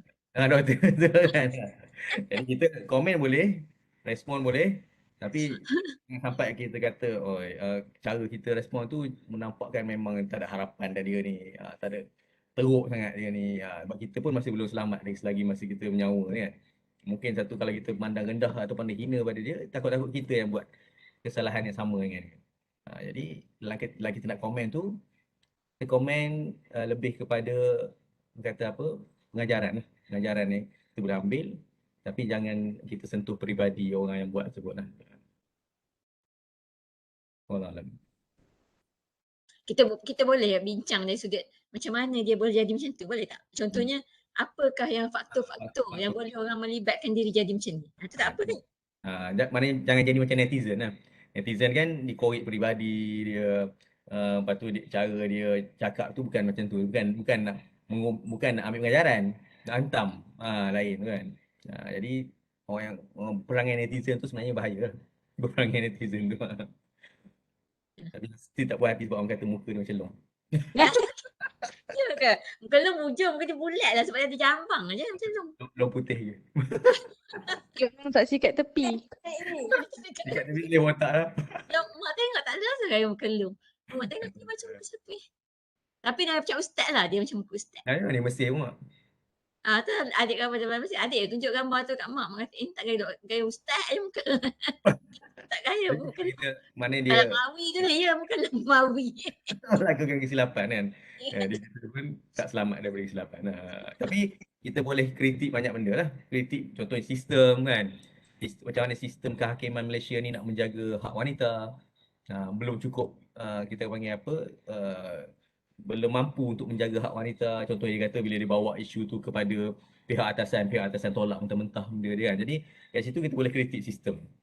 Tetapi individu tersebut, contohnya satu lagi sistem suami isteri duduk jauh. Contohnya kan, itu sistem yang kita kata yang sepatutnya benda tu boleh diubah kan.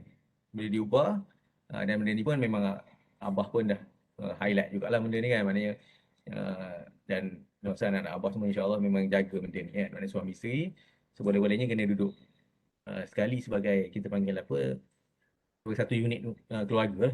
Benda tu yang akan kadang-kadang kita kata boleh menjaga kita panggil kehormatan diri kita juga sebenarnya indirectly. Alhamdulillah. Terima kasih dah pukul 11 ni. Dekat ni dululah insyaAllah perbincangan kita malam ni. Jadi untuk minggu depan kita akan pergi kepada pusingan Tarbiyatul Aulad kan, yang akan dibentangkan oleh Ustaz Suhaib insyaAllah. Tengah ya Ngah? Allah minggu depan. Jadi kita mulakan daripada buku 1 tu lah yang macam lepas yang mak buat tu, makna tajuk yang nanti insyaAllah dekat rumah ni nanti mak beritahu Ngah kalau Ngah tak perasan. Kalau perasan okey je insyaAllah. Sengih kakak? Bagi kakak dulu. Boleh tak? Apa? Jawab jangan. Boleh je nak tukar-tukar. Suka sama suka. Tak ada masalah. InsyaAllah. Jadi itulah Alhamdulillah kita bersyukur pada Allah. Alhamdulillah dengan apa yang dibentang oleh Ulum tadi, rasa banyak yang dapat kita dapat cuba amalkan dalam hidup kita insyaAllah. Menambah baik amal ibadat kita kepada Allah SWT. Ikhlas mata-mata untuk mendapat redha Allah. Dan juga untuk menjadi manusia yang lebih baik insyaAllah dari semasa ke semasa, dan saling menasihatilah di antara satu sama lain agar dengan nasihat itu membuatkan kita orang kata lebih mudah untuk menuju jalan taufik hidayah Allah. Wallahu a'lam. Jadi kita tutuplah majlis malam ni dengan membaca tasbih kifarah dan surah Al-Asr. Subhanakallahumma bihamdika asyhadu an la ilaha illa anta astaghfiruka wa atubu ilaik.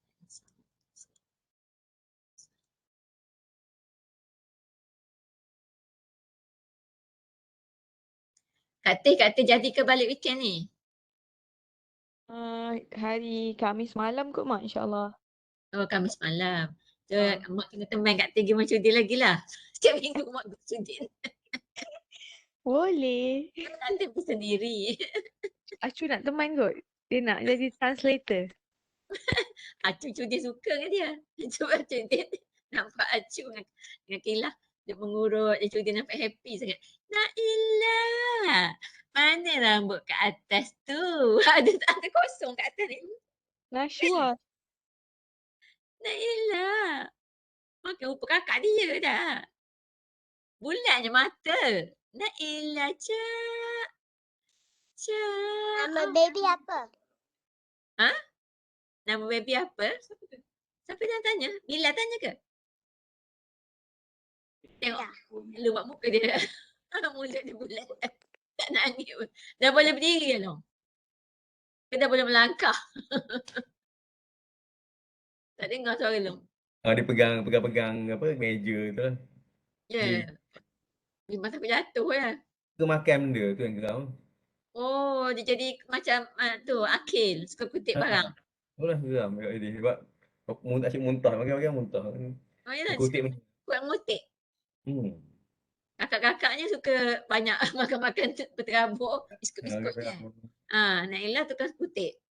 Nashwa Abad Sepah, Nailah kutip. Ya.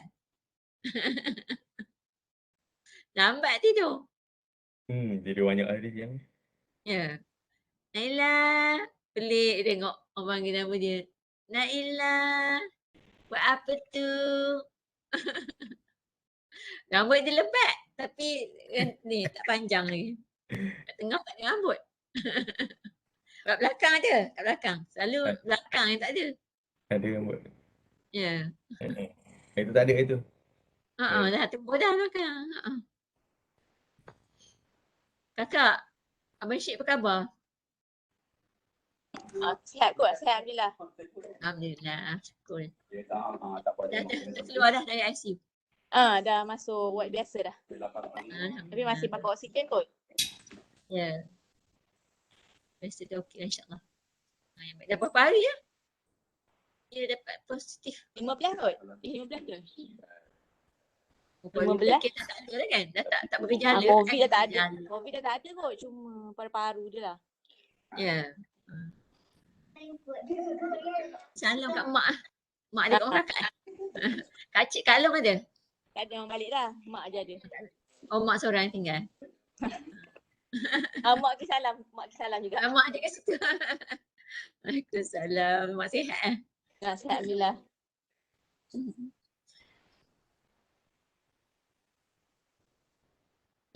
InsyaAllah. Auni kirim salam dekat semua, especially Fudai dia kata. Especially tu. Especially tu. Ya, betul. Mana dia? Tak nampak pun dia. Hujan, nak kirim salam kat Auni ke? Ada kat Auni. Auni tak keluar pun. Kirim salam je kat Hujan. Cuba tunjuk muka sikit Auni. Kau tak pakai tudung. Tu? Tu Umi. Mana Umi? Tidur lah. Tengah makan, tapi tak pakai tudung. Oh, tak pakai tudung. Nawa. Bila Nawa nak tidur?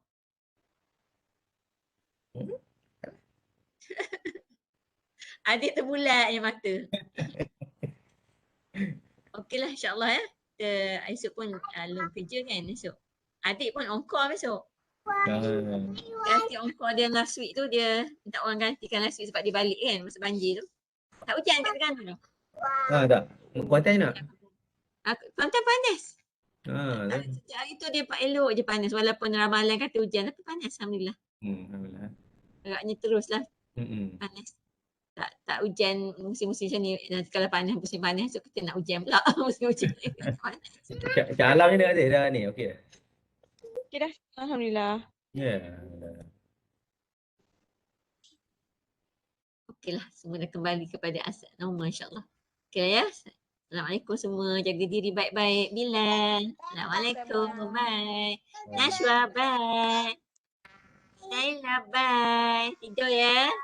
Tu kakak Oni. Baru keluar kakak Oni. Umar, bye. Kakak Oni dah tamat baca Quran ya? Mana Fudai? Kakak Oni dah tamat baca Quran? Bila tamat? Sibuk lah tu budak tu. Sudah balik dia tu. Tak tahu, tak ingat. Baru lagi? Tak ingat lah bila khatam. Ya. Umi pun tak ingat. Ya, dah lama lah kotnya.